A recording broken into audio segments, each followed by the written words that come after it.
ఎప్పుడో ఒకసారి మటన్ కూర తెచ్చుకోవాలంటే చెమటలు పడుతున్నాయండి. నిజంగానే మన చేతుల మీదుగా ఇలా తెచ్చుకొని ఇలా కూరలు వండాలి అంటే చాలా కష్టం.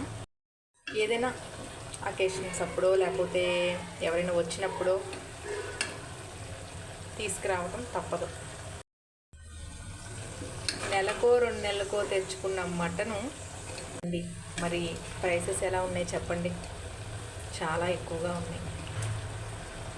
కేజీ మటన్ వచ్చి 480, టోటల్గా 500 రౌండ్ ఫిగర్. ఇంకా అసలు అంటే రేట్ కోసం కాదులే అండి, అసలు నాన్ వెజ్ వండుకోవడమే మానేసాము. ప్రజెంట్ ఇంకా చాలా రోజులు అవుతుంది కదా. కాంబినేషన్గా బగారా రైస్ చేద్దాం అనుకుంటున్నాను.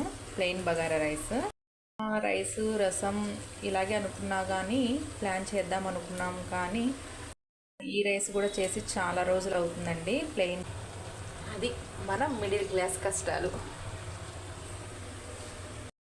యూజ్ అయిద్దామో అని షేర్ చేద్దాం అనుకుంటున్నాను. అంటే అందరికీ తెలిసే ఉంటుందండి కసూరి మేతి. సో నేనైతే యూజ్ చేయడం ఇదే ఫస్ట్ టైం.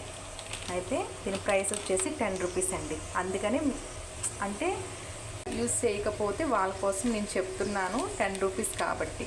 నేనైతే ఇదే ఫస్ట్ టైం. అయితే నేను ఆలూలో వేద్దాం అనుకుని తీసుకున్నానండి. కాకపోతే రేపు మండే మార్కెట్ కదా, ఇంకా అప్పుడు వేద్దాంలే అని చెప్పేసి ఆగాను.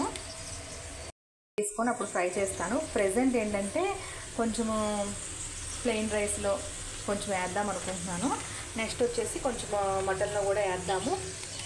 టేస్ట్ ఎలా ఉంటుందో చూద్దాంలే, ఈసారి చెక్ చేద్దామని అనుకుంటున్నాను. ఎక్కువ నేను ఆలూలో మామూలుగా ఫ్రెష్ది తీసుకొని మెంతికూర వేసేదాన్ని. ఇప్పుడు యూజ్ చేద్దామని అనుకుంటున్నాను. కాకపోతే చేసి 10 రూపీసే కాబట్టి చూద్దామని తీసుకున్నాను. సో టేస్ట్ ఎలా ఉంటుందో అసలు ఏంటో అనేది. సో ఈ పాటికి అందరూ దీన్ని యూజ్ చేసే ఉంటారు. నాలాంటి వాళ్ళు ఉంటారు కదా, ఇంకా యూజ్ చేయని వాళ్ళు ప్రజెంట్, వాళ్ళందరి కోసం అయితే ఈ వీడియో.